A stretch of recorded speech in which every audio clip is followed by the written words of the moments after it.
Hello and welcome to Gardener's World. Today I have the great pleasure of having a man who I've known for an awful long time, a good friend of mine, but also a man who has managed to get 2 patents on a religious icon. This is one of the patents.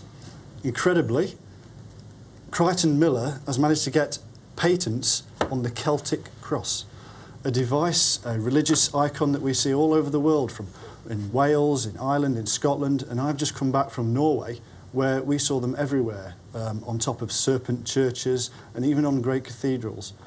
Crichton has actually written a best-selling book, The Golden Thread of Time, which is a stunning read and really important that people read this. And we also did a film together called The Cross of Thoth, which is a really good watch, and you'll be able to see that on Edge Media TV. Crichton's also extensively lectured, not least of which being invited to lecture at Cambridge University to peers. So it really does have some excellent background to this, and it's provable stuff. So I am very pleased to welcome Crichton. Crichton, thank you so much for coming on my show. I really do appreciate it. The first question, of course, is obviously, how on earth and why did you patent the Celtic cross? Well, it's a long story, really, but the end up, I guess, is that the patent is probably the toughest kind of peer review you can get. Right. And since there's very little in the field of archaeoastronomy, or the field in which I work, which started out as an amateur thing, if you like, to making a discovery, I thought that was the best way to go. So it was quite surprising to me to be granted not 1 but 2 patents on this instrument. Yes, incredible. Now, the cross then has turned out in the sense of the British Patent Office as being an instrument capable of astronomy, navigation, and surveying, which of course are the 3 basic principles of our civilization, and incorporate the mathematics of our civilization. In fact, even the mathematics that sent us to the moon. But I mean, your background in this is you are an expert navigator anyway, aren't you? I like to think I'm expert. Stop me hitting the rocks. But yes, I have sailed and used sextants, and so I understand the principles of navigation, or astronavigation, using the stars, and that was a great help to me. Especially, I mean, sextant strikes me as being something that's almost part of the Celtic cross. It seems to be a sectional. Yes, and probably a little bit in advance, but the sextant means a 6th or a 60th part of a circle. Yeah. And so what we're really looking for in terms of answering the mysteries of ancient people, how did they build stone circles, how did they build the great pyramids across the world, and how did they get around the world? Yeah, and how did they, navigate the oceans of the world? A lot of people who are not sailors don't appreciate that in most cases, unless there are mountain ranges, the moment you're 3 or 4 miles offshore, you have nothing to see but sea and sky. Yeah. And so they don't appreciate that navigation is necessary just for going coast to coast. You can't measure water. So absolutely, you would have it's to moving all the time. And so what the ancients had to do to be able to overcome that was to be able to measure the position of the sun during the day and measure the position of the moon against background stars at night. So how did you come to this? Well, I came to this really by trying to resolve the problem of how the pyramids, the Great Pyramids of Giza, purely from a curious point of view, and because I wanted to understand if there had been any earth shifts, to see how they could be aligned to the North Pole Star. Well, of course, a lot of people don't realise that the North Pole Star that we have now, called Polaris, isn't the pole star that the Egyptians had when they built the Great Pyramids. And why is that? Well, because of a phenomenon called precession of the equinoxes, or lunisolar precession, which means the Earth wobbles. And just to demonstrate that for you, I brought a special globe that I've made. Okay. And the special globe that I've made shows not just the rotation of the Earth itself, which is very important with a background of stars, but also that the Earth, over a period of 25,920 years, actually changes where the North Pole points at. It's like a wobble. It's a wobble, and it wobbles through, which is quite interesting, it wobbles at 23.4 degrees, Newton said it was 46.8 degrees arc that was described in the sky by lunisolar precession. Right. The effect of that is that it moves the celestial pole. In other words, from our perception, the planet. Yes, in a way, what it means is that the north pole of the Earth carves a circle through the stars. Very interestingly, though, there's been no pole star until the 14th century, since 2800 BC. And which was it then? And then it was Alpha Draconis, or in the Draconian constellation. Right. Which is the only permanent thing that we have. I think the movement is this around one of the reasons why on Celtic Cross, I mean, one of the things that I noticed greatly in Norway was the fact that the Celtic cross over there seemed to always be the dragon or the serpent. Dragon or serpent is a world and absolutely essential for understanding the principles of time. I don't know if many people realise that the word temple means place of measurement of time, from tiempo, tempo, and so forth. So it's a very sacred thing then, measuring time, it's a very measuring sacred planets. thing. And in fact, anything, one would say that the use of the cross outside the temple would make it profane. Yes, I'm reminded of the Egyptians, for instance, who we break things down today, don't we, into sciences. Yes. But to the Egyptians, it seemed to be there was a priest astronomer, a priest doctor. That is correct. It was always a sacred thing that was being done. Up until the 17th century, in Europe, there was a combination between the church and the crown, and because the crown, the kings were called rulers, which means measurers, and supported. So what you had is a kind of science, a hidden science for the elite, which allowed the ruling. In combination with spirituality, and the spirituality came from the understanding and measuring of nature itself. Yes. And of course, we bring us back to the cross then. So an example of the cross would be... so this is very much like you would see it in stone, but you've recreated it in wood. Yeah, this is one I made earlier. Sticky back plastic. Yes, and indicatively what you have here is the 4 seasons.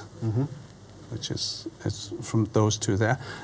What's quite interesting on it is that on this particular one we have the sign of the 8, which of course is the eternal number. Yes. It's infinity. But what's not recognised, of course, is that 360 degrees around a circle, which was used by the Mesopotamians and also by the Egyptians, is almost equal to 365 days in a year. So consequently, the idea behind a Celtic cross is that it should actually spin. Okay, so it spins on 2 occasions. I mean, that image is just going to blow people away, because we've all been seeing this thing in stone. Well, they see it as a gravestone, and it's put on a grave for a purpose. Those that were Gnostic or knowledgeable put it on the grave as an instrument for people to navigate their way to heaven, and heaven is the stars, of course. Now, I see a very historical link there. You use the word Gnostic. Yes. And this has become a Celtic symbol to us. Yes. And of course, the Celtic Church, yes, we know probably came from early Gnostics or Essene. Yes. So this is some kind of hidden wisdom, maybe. It's a hidden wisdom, an ancient one that I can trace back at least 36,000 years. 36,000 years? Yes, and it had to do with hunter-gatherers during the Ice Age being able to measure time to move in their boats to head off herds of the annual herds and follow them to hunt them and gather them. So you're saying that this device, or a device similar to this, has been used for at least 36,000 years? Certainly there are images of it even 1,400 BC in Scandinavia, carved in glyphs on the rocks with ships. So you see this symbol. The link between navigation and the symbol. Navigation, absolutely essential, because to tell the time, you need to tell the time to be able to navigate, and to navigate you need to be able to use the stars, as the Polynesians have proven. They could find tiny islands just by using grid references of stars at the right time of the year. So to learn this technique required a lifetime of being trained by previous experts or masters. Like the Sufi Baraka, the wisdom is passed on from one to the next. Absolutely. Yes. So the idea then is what we would call astrology, or astrological symbols, meaning astrologic, meaning mathematics of the stars rather than astronomy, which is naming of the stars. Yes. Unfortunately, that's become named as pseudoscience because of the foolishness of astrologers, and the fact that they don't measure the stars. So we'll talk about ancient astronomers. Yeah. So ancient astronomers then named the stars by making constellations, draw the dots, if you like, draw the lines between the dots to make animal features from their animistic. Which is good for memory. Absolutely. So they could pass it, well, look at the shape of that, that's a lion. Yeah. That's good for teaching. Yeah. Good for memory. And the Mesopotamians, 2,500 BC, created some of those symbols that we still use today, like Leo, Scorpio. Yeah. And they're seen on a wheel. And they're seen on the wheel, and they're named into symbols now. So at the top of here we have a symbol which they call the fleur-de-lis, which is on the top of all navigational sea charts. And it's quite ancient. It goes way back. In fact, they've got one in the Vatican. But that's similar, if you look, to this symbol here, which is the Aryan symbol for Aries. Yeah. Okay, and called point of Aries, at the rising point of the sun. Mm-hmm. But in the case of the fleur-de-lis, it's this with an additional point. So how does this bear any relation? Well, it has great connection to the pyramids, which I'll come to later if you wish to discuss that. Well, yeah. How the pyramids were built. Yeah, let's get back to the pyramids, because this is where you first started with. Yes. Well, I started with the pyramids because I wanted to find out how they were aligned. We all know that there was an astrological or a star cult society that lasted 5,000 years, living in balance without, without causing mayhem and changing their systems for so long. And of course, that was why the row about Amun was. But a lot of people don't realize that the priests of Amun were actually the priests of Amen, and we still call on Amen at the end of the Lord's Prayer. Mm-hmm. So what we're actually calling on is the return of the age of Aries when we say Amen. It doesn't mean so say all of us. Which is the symbol you've just shown us. Correct. So and that is Aries. Of this symbol? Well, the symbol is that's the Aryan sign. But during the building of the Great Pyramids, 2160 to 2800 BC, this would be the time of the age of Aries, whereas we still now live, believe it or not, in the age of Pisces. We've got about another 70 years to go before it becomes the age of Aquarius. Oh, right, so the 70s are all wrong then. Very difficult, because the astrologers who call these ages, the astrologers who call these ages are operating on Greek charts, and they forgot to take precession into account, which I showed you earlier with the moving globe. So the charts that they use are whole 30 degrees out of date, one whole star sign. Right. So those that think they're a Virgo or a Leo and so they need to get back to what you said before, measuring the stars. Yes, well, very important, because even Moses said it, when they built a fatted calf, which was the sign of the bull, that they were living in the age of Aries. He got furious and threw the stones at them and killed a few of them by stoning and so forth, for not living in the moment, but for living in the past. Yes.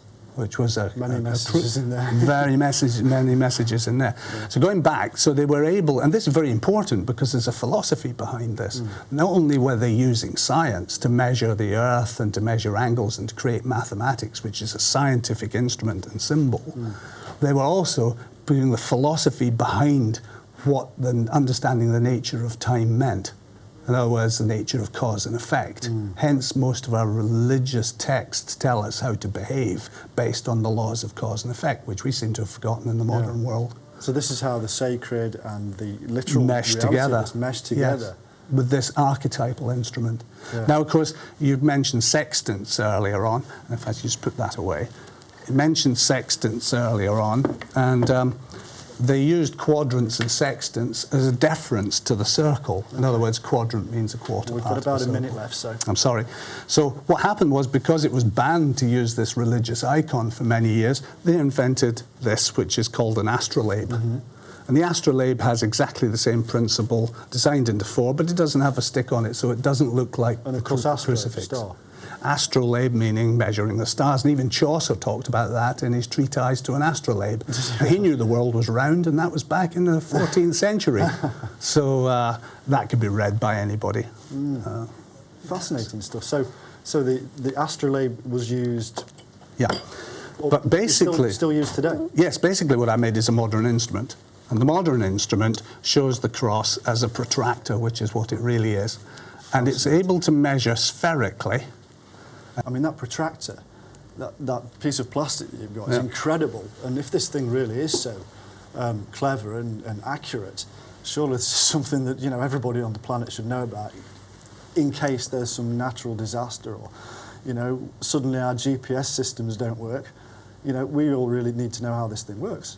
So kindly explain. Okay, that's a good statement because, in fact, GPS system works exactly the same way. Does it really? Yeah, a GPS is a satellite based in the sky from which we bounce a signal back, and then we relate the angle of that signal to the centre of the Earth, and that by bisecting the Earth's surface shows us where we are. I didn't know that. Now, that's exactly what the ancients did with this instrument, except they used stars instead of a GPS system. You required a little more brain power, and it also required a clear sky, which is pretty tricky on a satellite's a bit further away. Absolutely. So a satellite is far more efficient, but exactly the same principle. So if you think about the cross then as being a receiver, and that the user then would be able to work out by eyeing along the crossbar the angle of a star in the sky in relation to the centre of the Earth, thus bisecting the Earth's centre and showing the latitude.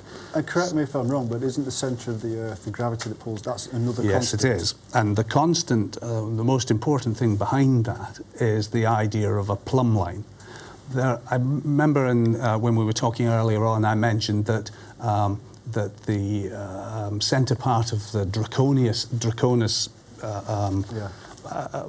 symbol was or the actual constellation in the sky was constant. Well, it is. It's the North Pole of the Sun, and it only varies about half a degree over 180,000 years. That's the only one, isn't it? It's the only one because so we have the Earth's pole moves all the time. So in the serpent, giving serpent knowledge, which is serpent knowledge is about time.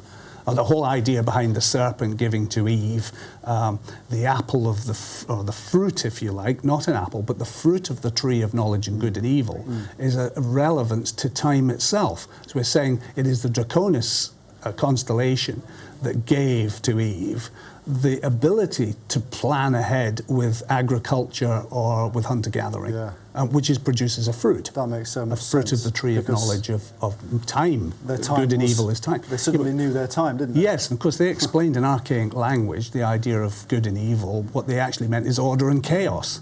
So order and chaos, darkness and light are all the symbols that we use for good and evil. So consequently, it is the fruit of the tree of knowledge of order and chaos, or in other words, the understanding of time. And it's time that gave us. That's why this is another sacred symbol that's used in the temple. Incredible stuff. How accurate is this thing? This is, in terms of accuracy, this small handheld one is only accurate to half a degree. Well, that's not very much if you wanted to translate that onto the Earth's surface. Well, what it means is you could only find your location on the Earth to within 30 miles at the equator. Okay. However, I went back to the Egyptian pyramids and found that there was an instrument there which was known as the Dixon relics. Right. And it was found in 1872 by a man called Wayman Dixon, sent in a cigar box to the Piazzi Smythe, who was the Astronomer Royal of Scotland, and lingered there until the late 1990s, where it was recovered, and parts of it now lie in the British Museum. What it was a plumb bob. Now, a plumb bob, of course, always points to the centre of the Earth, and as you know, the Egyptians were very into plumb bobs for balance and truth and so forth. And weighing of goods. There's a sacred relation again. And there's a sacred relation, and of course it's in the weighing of the heart ceremony. So the plumb bob tells you whether or not your heart is heavier than a feather. If it's heavier than a feather, you're going to be reconstituted on the earth. If your heart is lighter than the feather of mat, of truth, honesty and justice, then of course you can find your way to heaven. So in the north shaft of the Queen's Chamber, where the soul shaft, as Dr. Hazahi Oas has called it for many years, was these parts of this instrument, which fell out in 1872, which nobody knew they were. So what I did, as part of the patent and part of the experiment, is I reconstructed them. And today I've got an example of one of those. But before I tell you about that, what I wanted to say is one of the items that came out, apart from the plumb bob, was the Aries hook, which they thought was part of the opening of the mouth ceremony. But in fact, the Aries hook is made of bronze because it's reflective. And it's perfect for viewing the stars. And so what they would have done, when an observer at night, so as not to obscure their eyes, would have lit a dim light or torch in the background and been able to hold this against the stars and... bronze and pinpoint the star This reminds me perfectly. of Moses raising the brazen serpent Yes, absolutely. to And guide his people. well, the whole idea to raise the cross of the brazen serpent in the desert was for those people who were poisoned, was that would cure the poison. So that's true of most things. Serpent poison cures serpent poisoning. If and it of works, course, it works on every level. the problem is, yes, it works on every level. And of course, if you've been misled or lied to and so forth from generation to generation, then in effect you're poisoned, and that can affect the whole of society. Yes.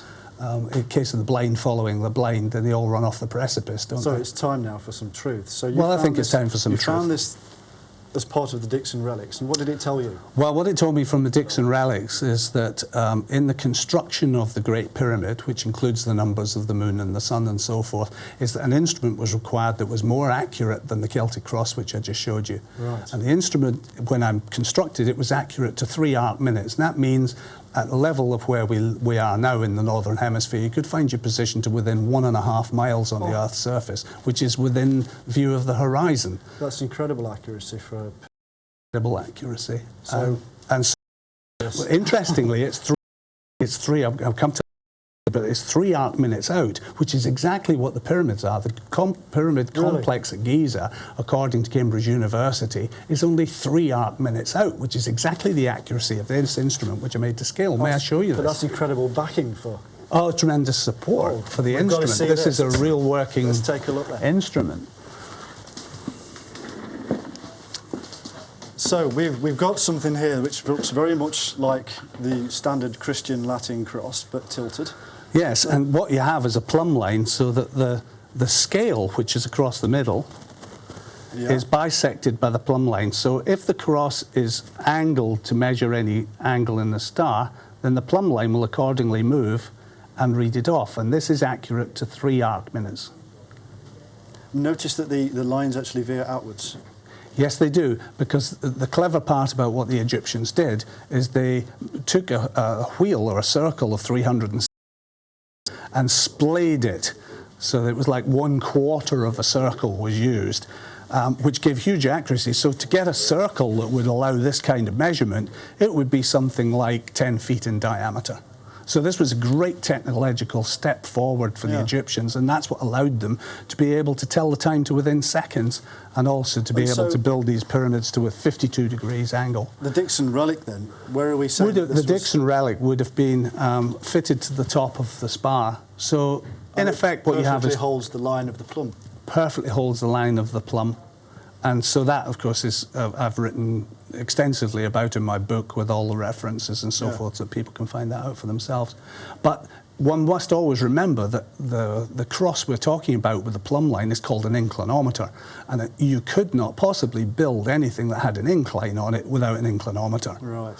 There has been no finding of an inclinometer until I reinterpreted the Dixon relics of So 1872. not only have you patented the Celtic cross Yes, twice, yes, you've reinterpreted what the Celtic cross is, Yes. did, Yes. and even the sacred nature of that. You've Yes. now basically explained how they managed to create something so incredibly accurate as the Great Pyramid at Giza yes.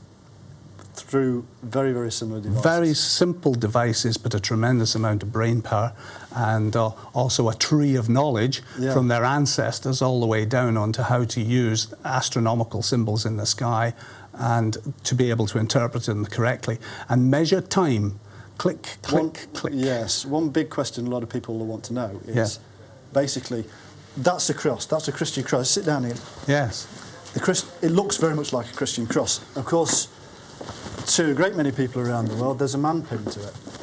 Yes, there is. And I guess if you wanted to interpret what happens to humanity, each one of us has to face death.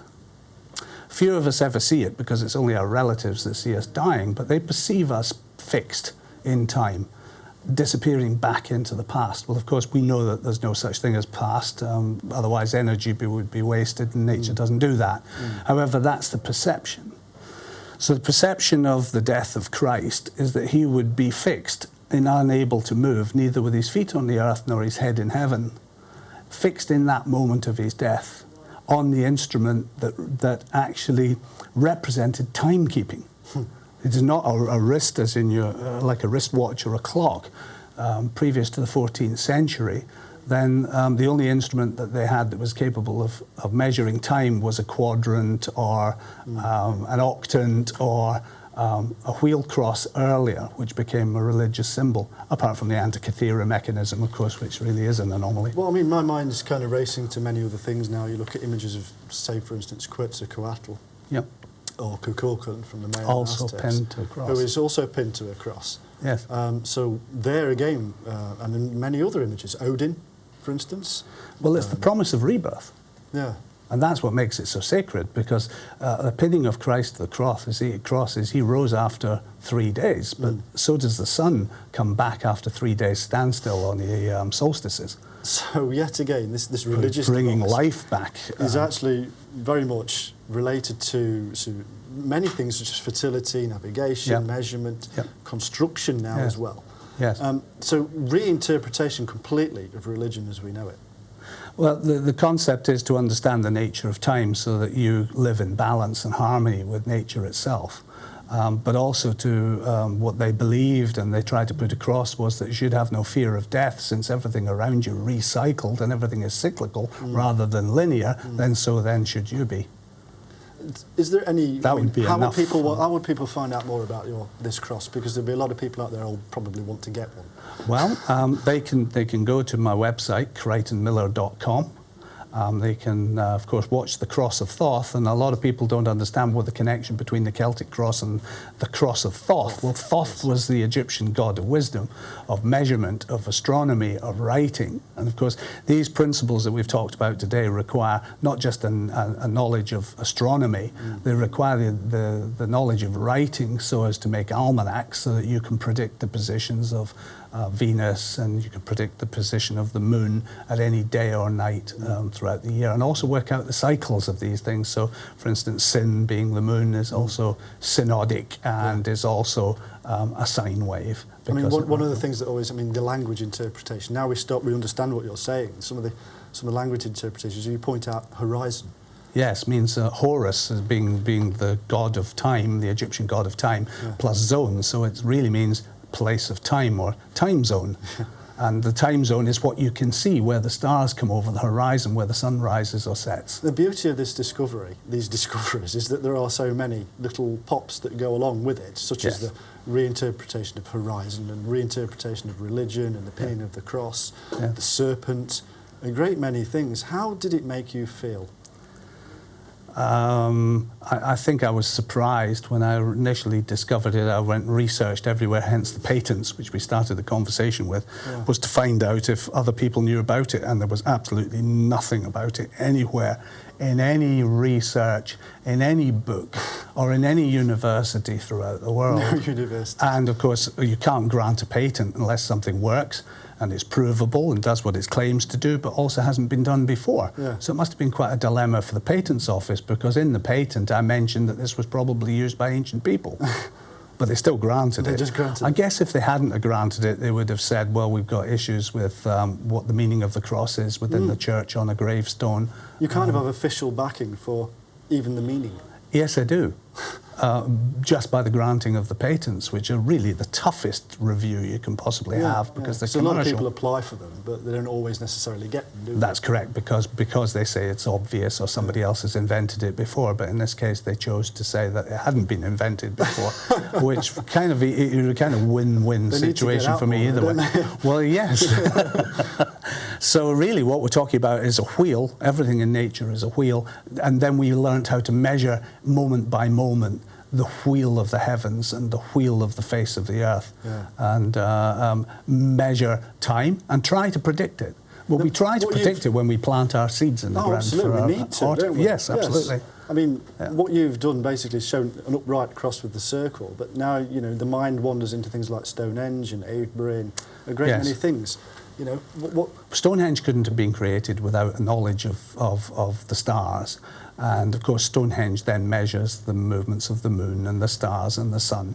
And I guess what you could say is that the cross is like a wristwatch version of Stonehenge. Yeah, that's the amazing thing. It's quite a step forward. You've got the watch on your hand, yes. and it is basically Stonehenge on your wrist. It is, in fact, Stonehenge on your wrist, and a lot of It's quite heavy. the SAS and military people are taught how to navigate using a watch, Yes, because they I was, look on yes. it. Yeah, you were. Yeah. And of course, what they look at us where the big hand is the North Pole of the Earth, and therefore the hand points at the sun. Yes. And of course, one of our earliest clocks in Wells Cathedral is 24-hour clock, so it But I actually never does ever point at the sun. clicked when we were taught, you know, to read the time from location basically from the watch. It was never ever taught anything like that. Crichton, thank you very much. After the break, we're going to get into some more of the sacred nature of this with some paganism and Wiccanism.